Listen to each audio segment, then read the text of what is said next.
아멘. 할렐루야. 하나님께서 함께 하시는 은혜와 평강이 저와 여러분 가운데 함께 하시기를 주님의 이름으로 축원합니다.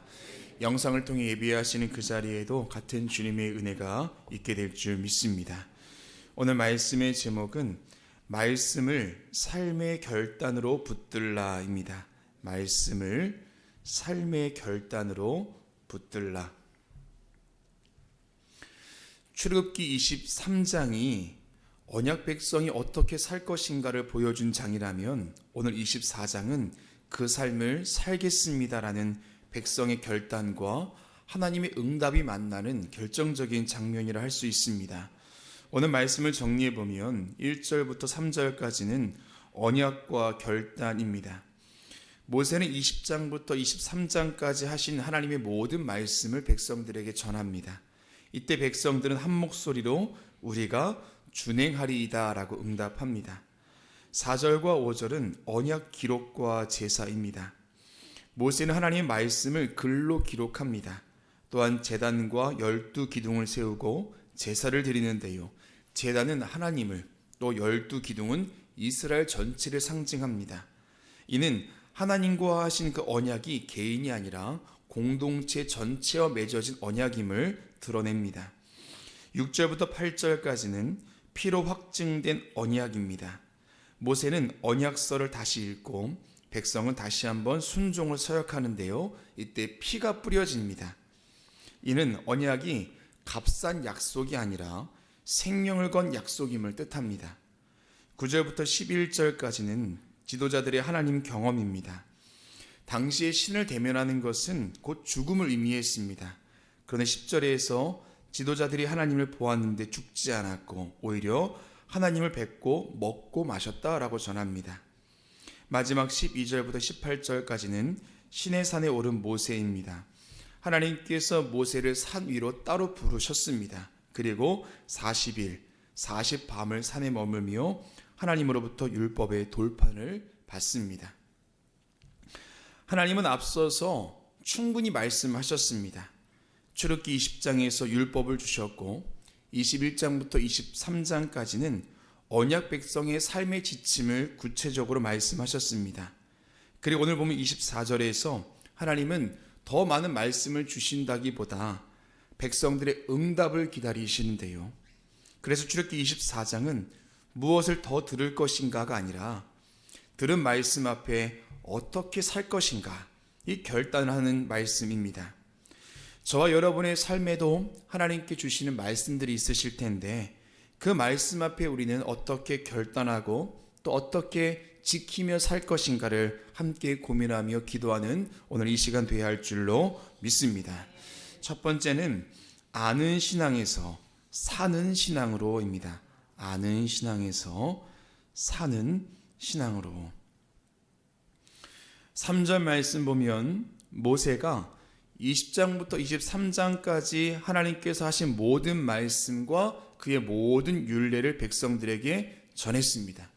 이때 백성들이 한 목소리로 반응하는데 3절 하반절에 보면 여호와께서 말씀하신 모든 것을 우리가 준행하리이다 라고 응답합니다. 여러분, 이 고백은 알겠습니다라는 이해의 고백이 아니라 그렇게 살겠습니다라는 삶의 고백입니다. 신앙의 깊이는 얼마나 아느냐에 있는 게 아니라 어떻게 사느냐에 있습니다. 오늘 이스라엘 백성들은 살겠습니다라고 고백했습니다. 사랑하는 여러분, 오늘날 우리의 신앙을 보면 하나님 말씀을 듣고 또한 묵상하면서 알겠습니다까지는 됩니다. 어쩌면 이미 알고 있습니다라고 반응할지 모릅니다. 그런데 문제는 그렇게 살겠습니다까지 안 간다라는 거죠. 하나님께서 원하시는 것이 무엇인지 알고 있고 또한 그 삶이 어떤 삶인지 알고 있습니다. 그리고 그렇게 살려고 애를 씁니다.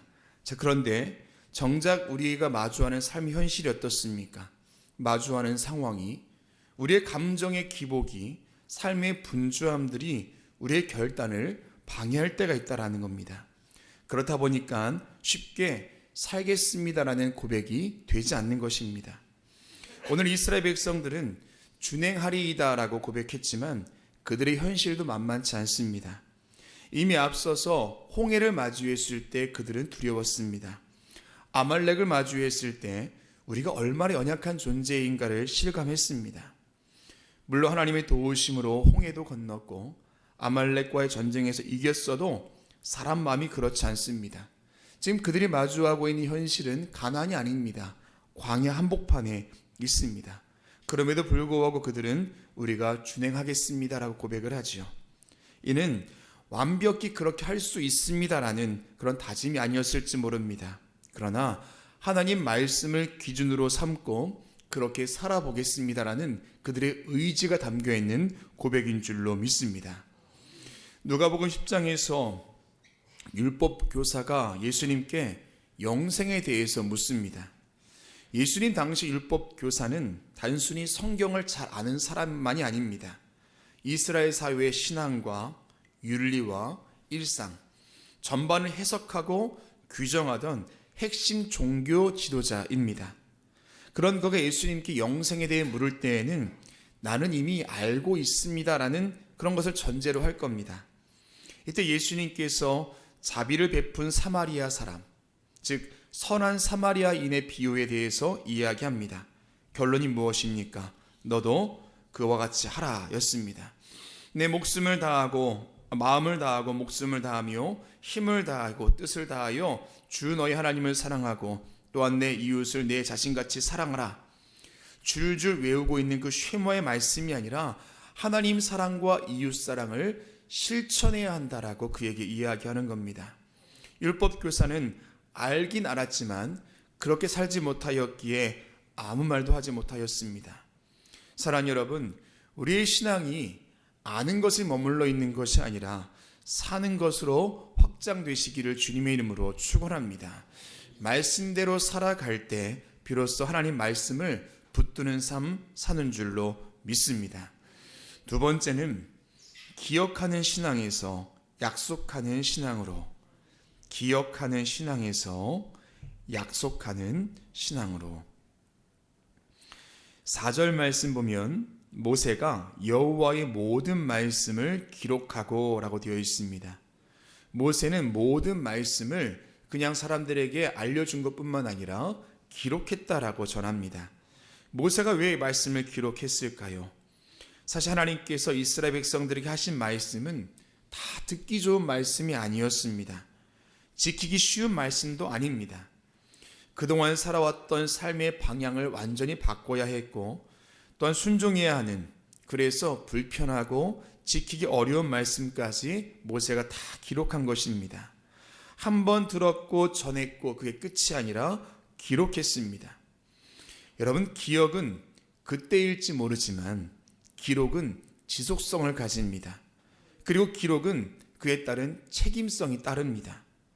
그리고 이때의 현장에 보면은 기록했을 뿐만 아니라 피가 뿌려지죠. 8절 말씀에 모세가 그 피를 가지고 백성에게 뿌리며 이르되 이는 여호와께서 이 모든 말씀에 대하여 너희와 세우신 언약의 피니라 라고 기록합니다. 이는 그 결단이 가벼운 감정이 아니라 삶을 걸고 생명을 걸고 지키겠다라는 언약적 결단임을 보여주는 사건입니다. 우리는 종종 말씀을 기억할 내용으로 남겨둘 때가 있습니다. 어쩌면 우리가 항상 설교 노트를 기록하는 것도 동일한 이유일 겁니다. 저도 광림교회 부임한 후에 지금까지 썼던 노트들을 잘 간직하고 있는데 가끔 지난 노트들을 살펴보면서 지난날 받았던 은혜들 또 스스로의 묵상들을 돌아볼 때가 있습니다. 그때 주신 은혜를 기억하기 위함입니다. 앞서서 삶이 돼야 한다라는 신앙적 결단을 이야기했다면 더불어서 우리는 기억하는 신앙에서 이제는 약속하는 신앙으로 거듭나야 할 줄로 믿습니다. 여호수아 4장에서 이스라엘 백성들이 요단을 건넌 후에 그들이 첫 번째 머문 그 길갈에서 그들이 무엇을 했습니까? 성을 쌓는 것도 전쟁을 준비하는 것도 아니었습니다. 여호수아는 요단강 그 한복판에서 가지고 온 12개의 돌로 기념비를 세웠습니다. 하나님의 도우심으로 요단강이 갈라졌고 그렇게 길을 여셨다는 그 사실을 잊지 않기 위함이었습니다. 훗날 자손들이 이 돌에 대해서 묻거든 여호수아 4장 7절에 보면 언약궤가 요단을 건널 때에 요단물이 끊어졌으므로 라고 기록하지요.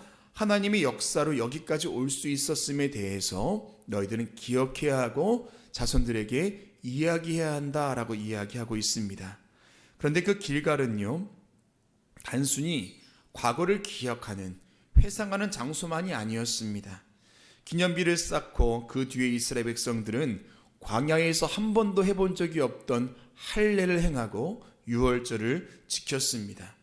이는 이스라엘 백성들에게 있어서 길갈은 요단강을 건넌 은혜를 잊지 않겠습니다, 기억하겠습니다로 끝나는 것이 아니라 하나님의 백성으로 가나안의 모든 여정을 주님께 맡기면서 주님 주신 약속을 붙들겠습니다라는 믿음의 결단이 바로 거기 있었다라는 것입니다.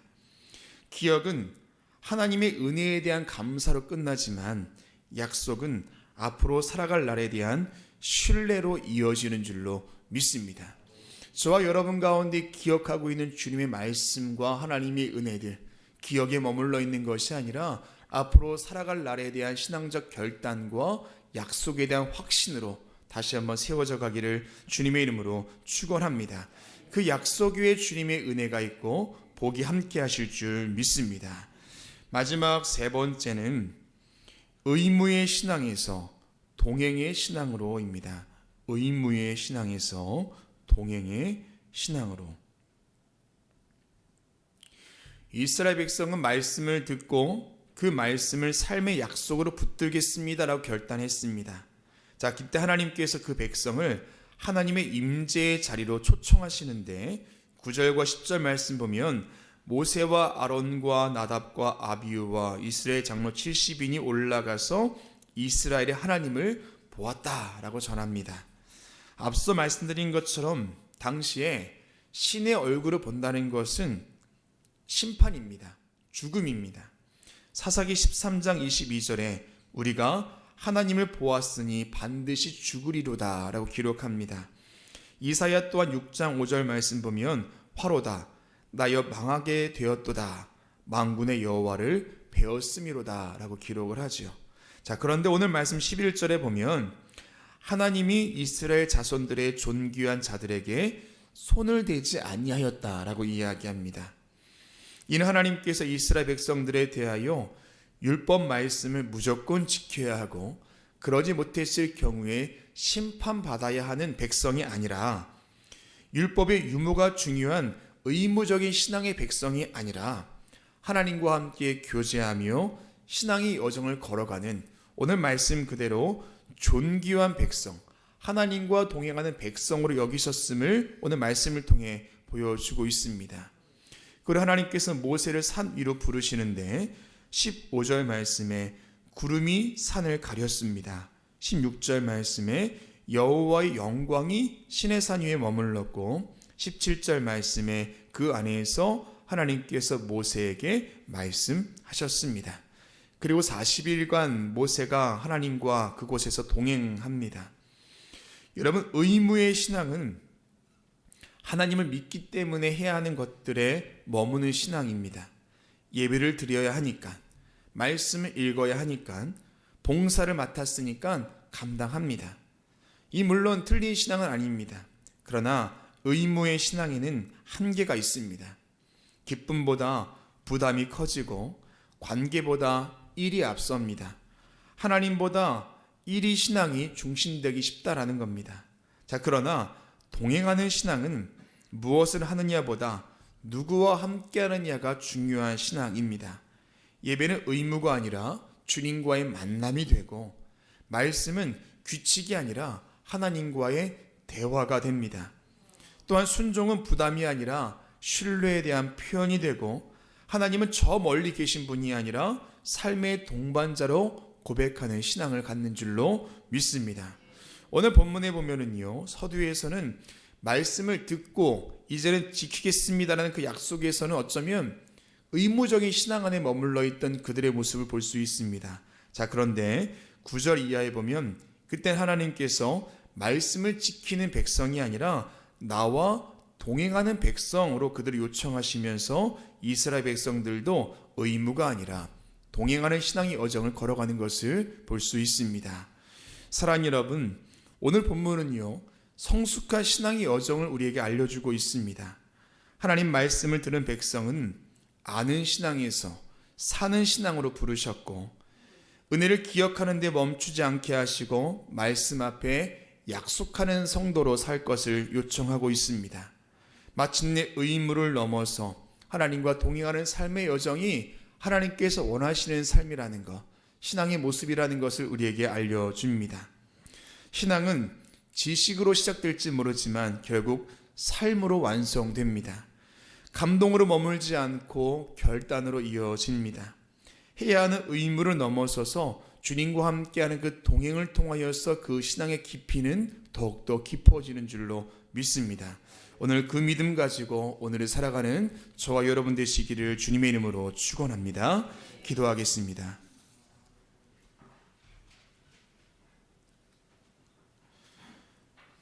오늘 이 새벽에도 우리를 깨워주시고 눈이 온 날씨 속에서도 우리의 걸음이 성전까지 올 수 있도록 우리를 안전하게 지키신 것 감사를 드립니다. 혹여나 여러 가지 일들로 인하여서 영상을 통해 예배드리는 그 자리까지도 하나님께서 인도하신 줄로 믿습니다. 하나님, 우리의 신앙이 어제에 머물러 있는 것이 아니라 새롭게 주시는 말씀을 통하여서 오늘에 그리고 내일에 머물도록 인도하여 주시옵소서. 삶이 되게 하여 주시옵시고, 듣고 끝나는 것이 아니라 그 기억이 약속이 되게 하여 주시며, 의무적인 신앙이 아니라 주님과 동행하는 성숙한 믿음의 여정 걸어가는 우리가 될 수 있도록 인도하여 주시옵소서. 오늘 한날의 삶도 주님께 맡겨드립니다. 주님께서 우리와 동행하여 주시사 매 순간순간들마다 하나님 때문에 행복한 하루 되게 하여 주시고, 크고 작은 일들을 마주하며 한 주를 살아가는 성도들의 삶 가운데도 함께하여 주시사 주님보다 앞서가지 않도록 인도하여 주시옵시고, 주님과 발맞추어 걸어가는 이번 주 될 수 있도록 인도하여 주시옵소서. 평상에 있는 성도들도 기억하여 주시사 예수 그리스도의 피 부은 손으로 안수하여 주시옵시고, 몸과 마음이 강건함을 얻을 수 있도록 하나님께서 복을 허락하여 주시옵소서. 오늘도 주님전에 나올 때 귀한 예물 드린 손길 있습니다. 내 것이 아니라 하나님의 것임을 우리가 인정하며 구별하여 드렸사오니 주님 받아주시고, 써내려간 기도의 제목 위에 하늘에 속한 복과 땅에 속한 복으로 응답하여 주시옵소서. 오늘 하늘도 주님께서 함께 하실 것을 믿사오며 예수 그리스도 이름으로 기도합니다. 아멘.